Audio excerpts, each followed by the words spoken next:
A reading from the Franciscan Book of Saints. August 11th. Saint Clare of Assisi, Virgin, Second Order. At the beginning of the 13th century, when luxury and sensuality held sway, Saint Francis of Assisi made his appearance, giving to men the example of a poor and penitential life. But God wished also to give the vain and pleasure-loving women of that period an example of contempt of the world's vanities. For this mission he chose Clare, the daughter of a prominent and noble family of Assisi, born on January 20th, 1194.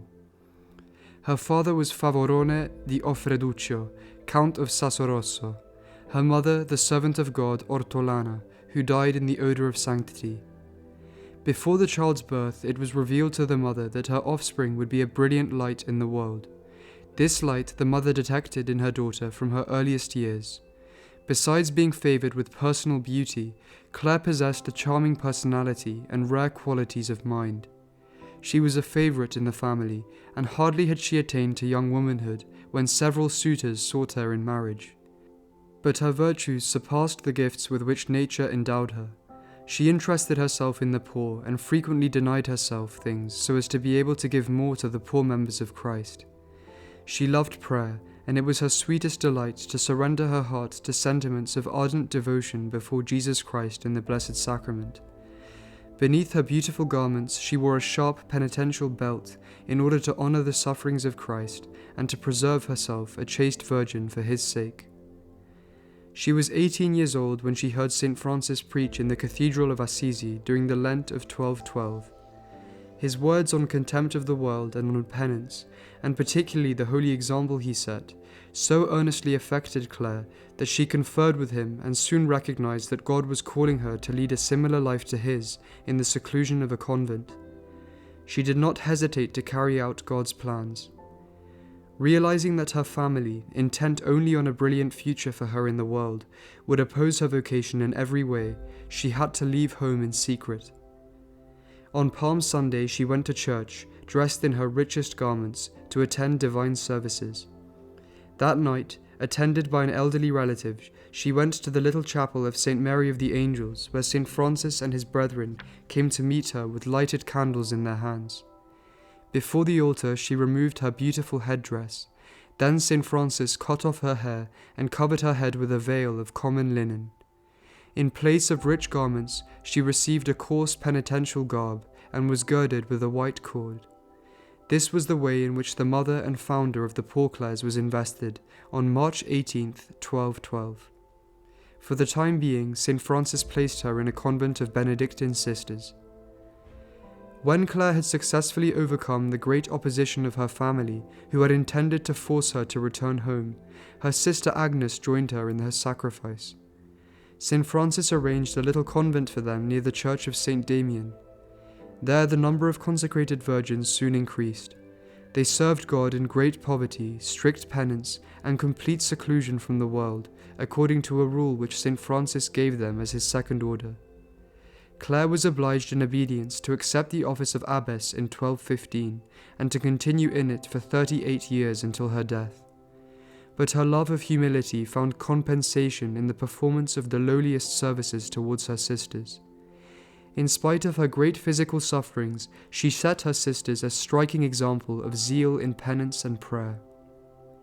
In the year 1240, an army of Saracens who were in the service of Emperor Frederick II drew near Assisi. They rushed upon the little convent of St. Damien that lay outside the city and had already scaled the walls of the monastery. In mortal fear, the sisters had recourse to their mother, who was ill in bed. The saint, carrying the pyx containing the Most Blessed Sacrament, had herself carried to a convent window.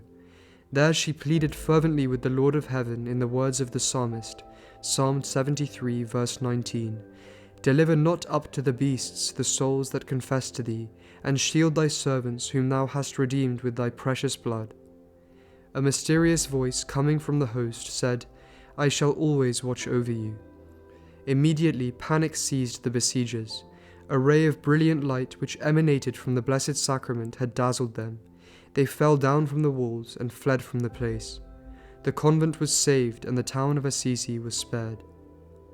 After suffering from a serious illness for 30 years, Clare felt that her end was drawing nigh. After she had received the last sacraments, she and one of her sisters beheld the Queen of Virgins coming with a large escort to meet her, the spouse of Jesus Christ. On August the 11th, 1253, she entered into the joys of eternity, and on the following day her body was buried. Pope Alexander IV canonized her already in the year 1255. She was chosen as the universal patroness of television in 1958. The feast of Saint Clare is celebrated on August 12th by all the branches of the Franciscan order. A reflection on the greatest glory. Oh, how beautiful is the chaste generation with glory. Wisdom 4:1.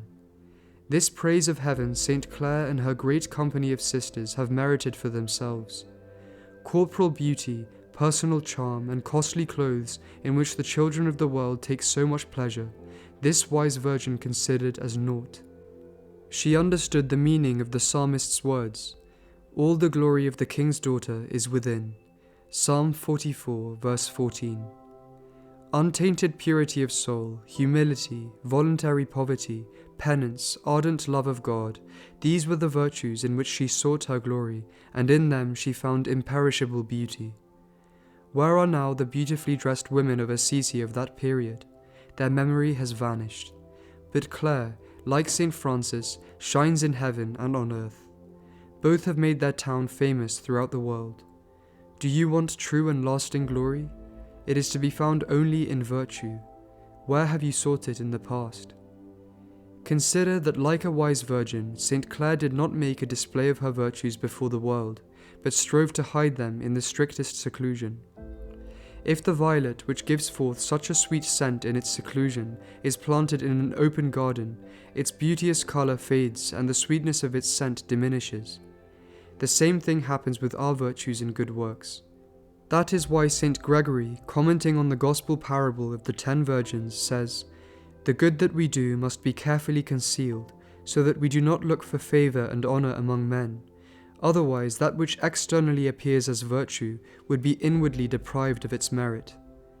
Christians who are interested in their salvation, and especially Christian women and girls, even though they do not live in a convent, are included in the words of the Apostle, "For you are dead, and your life is hid with Christ in God." Colossians 3:3. Can this be said of you?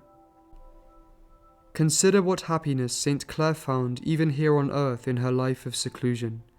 This did not consist in material comfort, nor even in continual spiritual consolation, but in sacrifices made for God, by which she became ever more intimately united with the source of all happiness. She once said to a young girl, "Our alliance is arrived at by self-denial and the renunciation of earthly things, by the crucifixion of the body and the sacrifice of the will.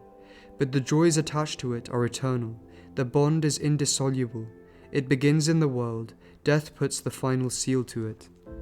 On the morning of the day on which she died, she received the Holy Viaticum. In the afternoon, Pope Innocent IV paid her a visit and gave her the general absolution. But Clare felt happier at having received the Lord of Heaven in Holy Communion than at having been honoured by a visit from the Pope. May we too become indifferent to all earthly glory, so that we may be permitted to enjoy the eternal. Prayer of the Church. We beseech thee, O Lord, grant us thy servants who devoutly celebrate the feast day of the Holy Virgin Clare, to be made partakers of the joys of heaven and co-heirs of thy only begotten Son, who livest and reignest for ever and ever. Amen.